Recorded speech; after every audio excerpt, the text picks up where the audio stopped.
Yo les amis, j'espère que vous allez tous très bien. Très content de vous retrouver pour cette nouvelle vidéo.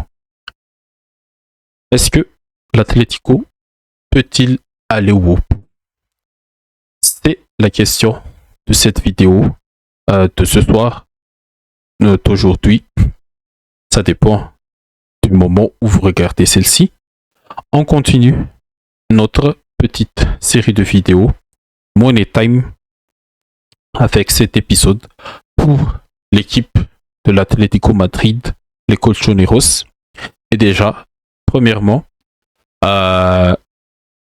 changement de décor de mon côté.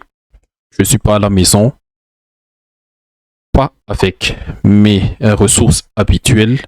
Du coup, j'essaie de faire avec les moyens à port et d'essayer toujours de vous donner le maximum d'analyse pour cet épisode et pour les restes des équipes.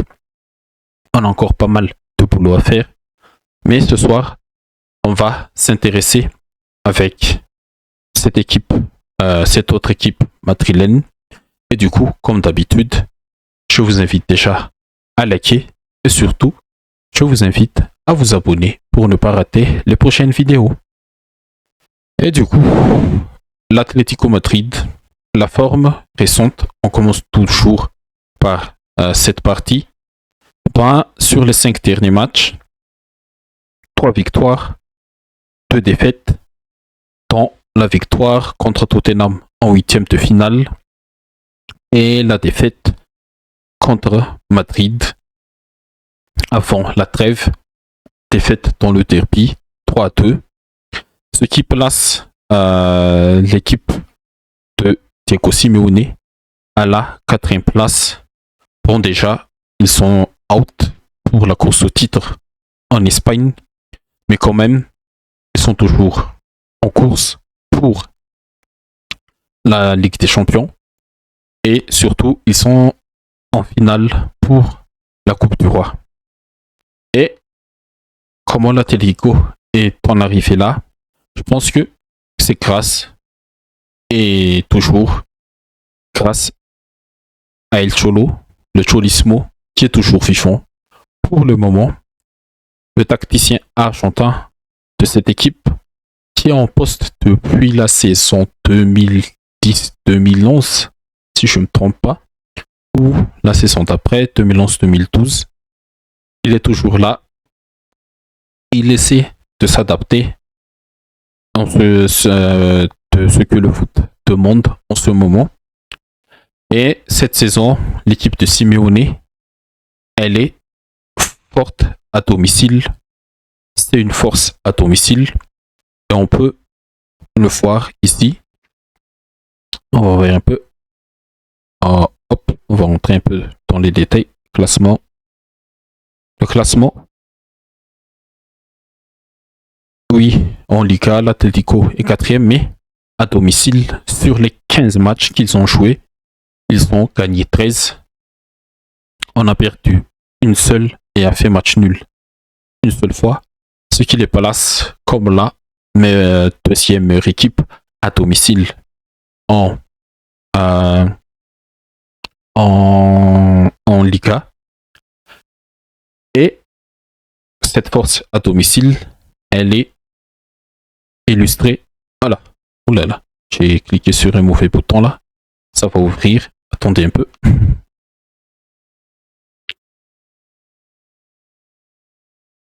Hop. Voilà. Attendez un peu. Voilà. Je vous ai dit.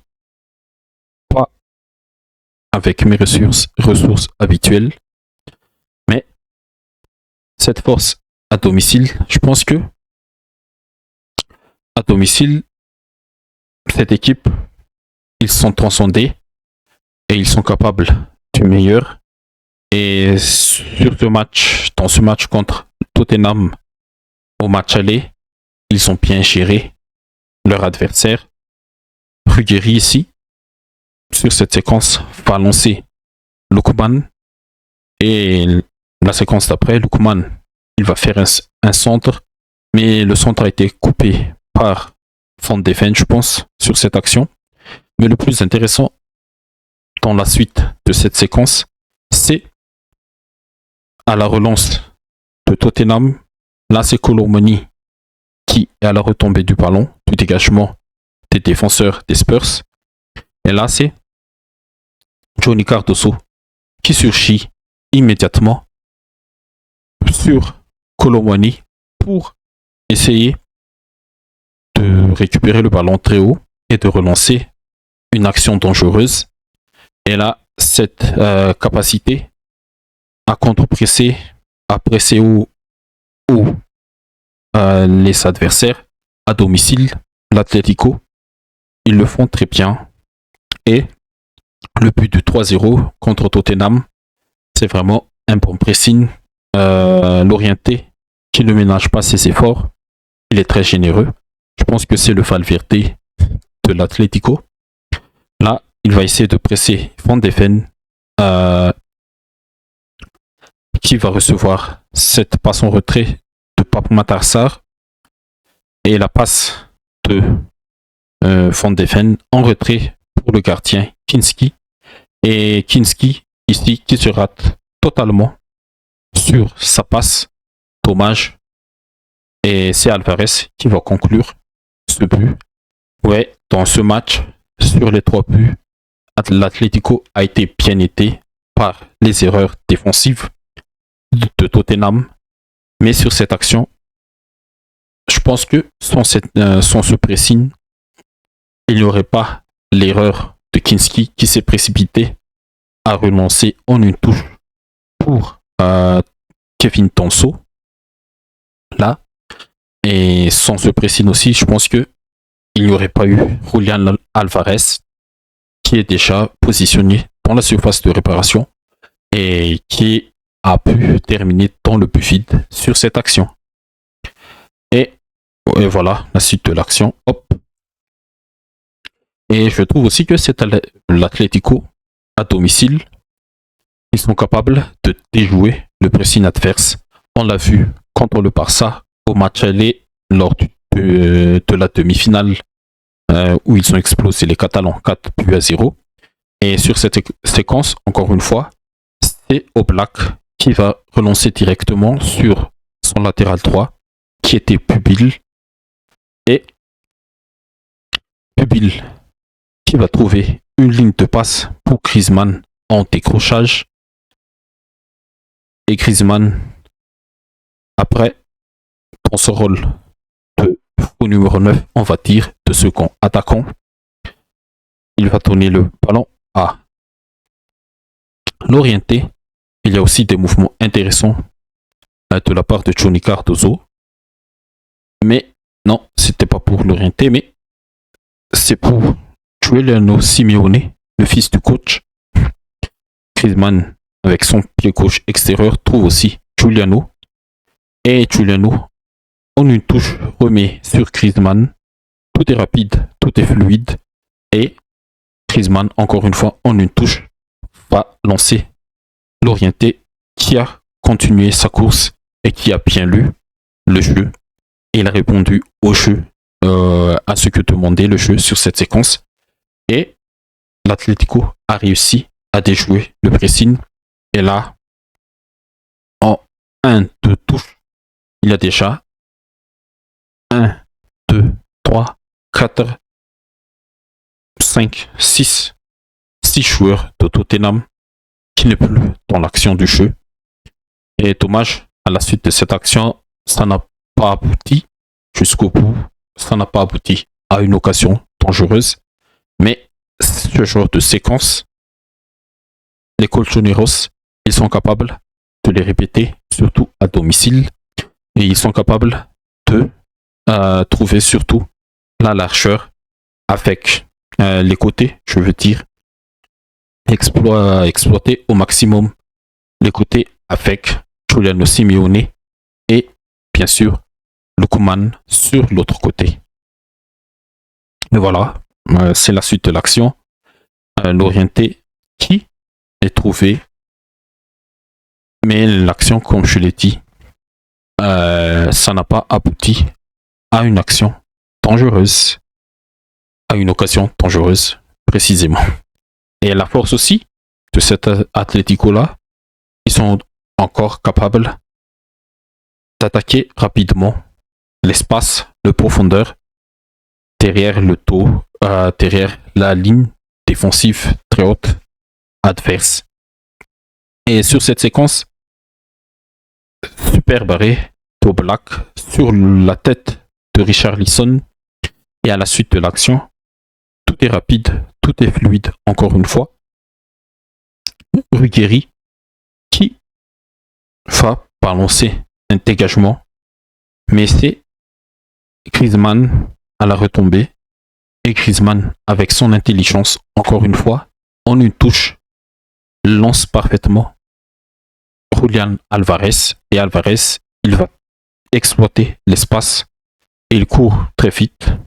Álvarez, quand même, par rapport à Pedro Porro, que j'avais imaginé avoir un peu plus de vitesse, plus d'explosivité, mais Álvarez a bien joué cette action-là pour marquer le but du 5-1 pour l'Atlético sur cette séquence. Mais quand même, cette équipe, c'est une équipe contrastée. Ils sont fébriles à l'extérieur, je trouve qu'ils sont fébriles à l'extérieur, et on peut encore le voir en championnat. Ils ne sont que 7e, ils n'ont gagné que 17 points sur les combien possible, 14 matchs, 14 x 3 ça fait 42, je pense, si je ne me trompe pas. Ouais. 17 points sur 42, prise à l'extérieur. C'est normal. C'est normal qu'ils sont déjà hors course en championnat. Et c'est normal aussi que en Ligue des Champions, hop, ils ont terminé 22e parce que à domicile, ils n'ont eu que, à l'extérieur, je veux dire, ils n'ont eu que 4 points. Et ils ont perdu 2 fois. Ils n'ont gagné que une seule fois à l'extérieur, à domicile, et au total, ils sont terminés 14e sur le classement général, et ils ont été obligés de passer par les barrages contre Bruges, mais ils ont bien géré cette double confrontation contre l'équipe belge. Et cette fébrilité, et ah là là, je vais encore appuyer sur un mauvais bouton là, mais attendez un peu, les gars. Hop. Hop, hop, hop, hop, hop. Voilà. Et cette fébrilité à l'extérieur, je pense que c'est surtout leur façon de jouer. À domicile, ils sont conquérants. Ils veulent jouer avec le ballon et exploiter au maximum tous les contre-attaques. Et on l'a vu, ils sont capables de déjouer un pressing adverse. Mais à l'extérieur, c'est vraiment le retour de Cholismo. Ils défendent très bas. Et la fébrilité est illustrée par des errances défensives. Là, on le rappelle bien, c'est Jiménez qui n'a pas pu dégager rapidement le ballon et qui s'est fait contrer par Valverde. Et c'est le but du 2-1 après le penalty de Vinicius, l'égalisation de Vinicius. Et dès qu'ils sont mis sous une grosse pression par la physionomie du match, par un gros pressing adverse, c'est là que toute la structure tactique de Simeone commence vraiment à être fébrile Et ça se voit surtout à l'extérieur. Et encore une fois, lors du match retour contre Tottenham, c'est encore une fois Jiménez qui provoque le penalty, le but victorieux de Tottenham. Mais heureusement que les Colchoneros ont bien géré et ont omisé l'équipe londonienne au match aller.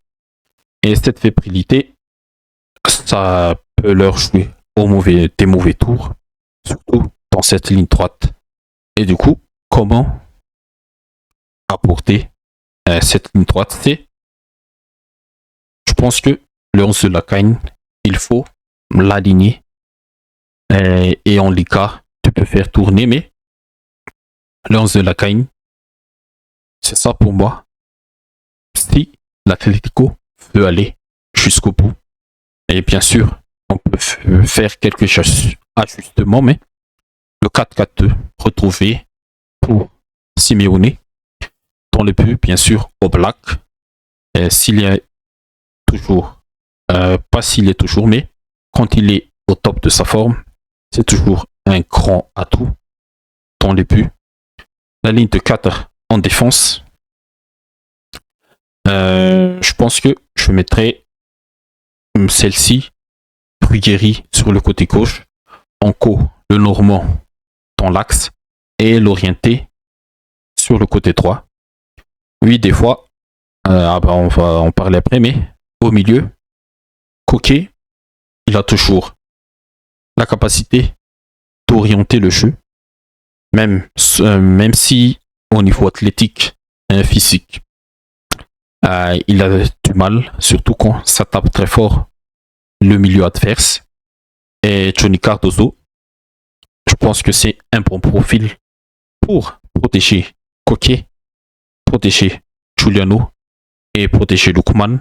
C'est un milieu qui va chasser le ballon. Et bien sûr, sur les côtés, on aura Lookman et Giuliano. Ce sont deux flèches qui peuvent te permettre d'exploiter au maximum la largeur du terrain, les côtés du terrain. Et bien sûr, on attaque Alvarez-Griezmann. Mais ce sera les duos, je pense, pour maximiser. Comment dire? Pas maximiser, qu'est-ce que je raconte là, mais Alvarez-Griezmann, pour le moment, pas pour le moment, mais depuis quelques matchs, ça marche très bien, et surtout avec l'ajout de Lookman. Et si on regarde un peu, Lookman, depuis son arrivée dans cette équipe, il a joué 14 matchs, toutes compétitions confondues. Il a marqué 5 buts et il a délivré 4 passes décisives. Griezmann, pour lui, attention aussi, c'est la last dance de Griezmann avec cette équipe, parce que la saison prochaine, il jouera en MLS du côté d'Orlando. Mais je pense que Griezmann, il a retrouvé encore une fois un nouveau souffle dans sa dernière saison en Europe tout court et avec l'Atlético. 43 matchs joués, 13 buts et 4 passes décisives. Mais à part les statistiques, on connaît bien aussi la générosité de Griezmann, surtout dans une équipe qui joue comme l'Atlético. Et Alvarez, 44 matchs, 17 buts marqués et 9 passes D, toutes compétitions confondues. C'est pas assez. C'est pas assez si on regarde bien les ratios. Seulement 8 en Liga, 8 en Ligue des Champions. Il a connu un creux par rapport à la saison dernière, mais je pense que avec cette équipe, je pense que il n'y a pas que les statistiques qui comptent beaucoup, mais il faut être aussi généreux dans les efforts défensifs et surtout il faut être efficace dans les efforts offensifs. Et voilà. Et après, hop là. Après, on peut ajuster, pourquoi pas, des fois, l'orienter et dans le milieu. On l'a vu contre Tottenham, associé avec Cardoso et Pubil en défense sur le côté, ou bien Molina aussi. Attention, il est aussi fort, il est aussi très fort sur ce côté-là. Le talent d'Achille, je pense, c'est Jiménez et l'anglais. Ouais, Jiménez, on l'a vu. L'anglais, est-ce qu'il a encore le niveau? Je sais pas, mais on verra. Mais pour le moment, je resterai sur ce 11-là. Et après, bien sûr, il faut bien lire la physionomie du match. T'as déjà Barrios qui est de retour. Et je pense que c'est un élément très important aussi dans notre jeu de cette équipe. Et après, c'est ça aussi peut-être une petite faiblesse de cette équipe, c'est le profil des joueurs. Bon, Sorloth, il peut jouer seul en attaque, en duo avec Griezmann ou Alvarez, on le connaît, mais surtout sur les côtés, Almata, Nico Gonzalez et Paena. Je pense que ce sont des ailiers de position qui aiment jouer à faire plus avec le ballon et qui ne sont pas comme Lookman et Giuliano. Ils n'ont pas vraiment la capacité d'exploser en contre-attaque. Mais pour manier les ballons, à part Almata, je pense, et Almata, il a quand même un peu de vitesse. Hein. Mais Baena et Nico Gonzalez, pour manier les ballons, je pense que ce sont des options intéressantes, surtout si tu veux garder les ballons et confisquer le ballon à ton adversaire. Mais bon, tout ça, c'est théorie. La réponse, c'est toujours sur le terrain. Et voilà, pour ce 11, on le rappelle un peu. Je pense que ce 4-4-2, Alvarez, Griezmann en attaque, Lookman, Giuliano sur les côtés, Coquet, Cardoso au milieu. Et en défense, Guiri, Anko, le Normand et l'orienté, le couteau suisse de cette équipe. Et bien sûr, il faudra bien sûr un grand Jan Oblak dans les buts. Et ma conclusion, est-ce que on va répondre maintenant à la question de départ. Est-ce que l'Atlético peut le faire gagner ces deux titres, la Coupe du Roi et la Ligue des Champions? Ben, je sais pas. On va faire un peu le calendrier. Non. Hop. Ça râle un peu. On va faire un peu le calendrier. C'est costaud. Hein. En 10 jours, ils vont affronter le Barça 3 fois. Et c'est pas facile, le calendrier. Barça, ce samedi, mercredi en Ligue des Champions. Encore le Barça. Et après, un déplacement en Séville. Même si Séville n'est pas vraiment le Séville des dernières années, c'est toujours un déplacement périlleux. Et après, on enchaîne avec encore le match retour contre le Barça. Et en Ligue des Champions, quand même, petite statistique, goal for, goal against, goal for, 17 buts marqués. Non, je pense pas. Allez, on va voir un peu ici. Hein. Team attacking. Goals, voilà. Attention. L'Atlético, ils sont la 3e meilleure équipe sur les 36 engagés en ce moment. Cela veut dire aussi que ils attaquent, et ils essaient de marquer le maximum de buts. Et par nos amis d'Anna Topta, comme d'habitude, ils sont sur les 8 équipes restantes, ils sont 7e favoris pour aller chercher ce titre avec 3,69% de chance, 9,72% d'atteindre la finale et 31,52% d'atteindre les demi, mais ce qui le place pas favori contre le Barça sur cette double confrontation. Mais attention, c'est l'Atlético.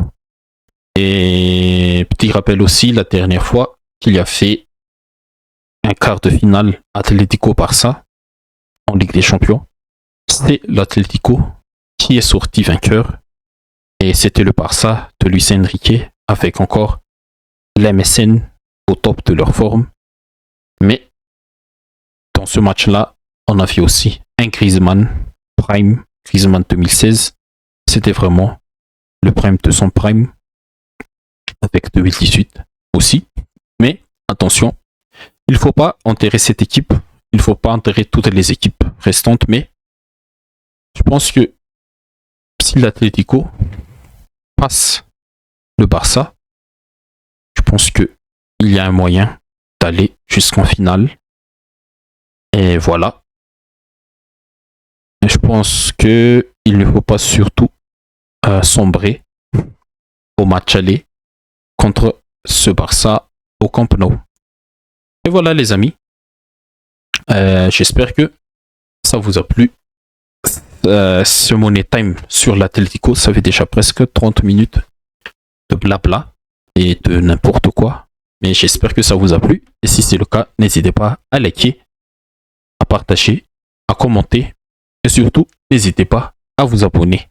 On va essayer de terminer cette série avant le début des matchs retour, le début des quarts de finale de la Ligue des Champions. Et je vous donne rendez-vous demain pour parler peut-être du Sporting. Merci à vous tous. À la prochaine.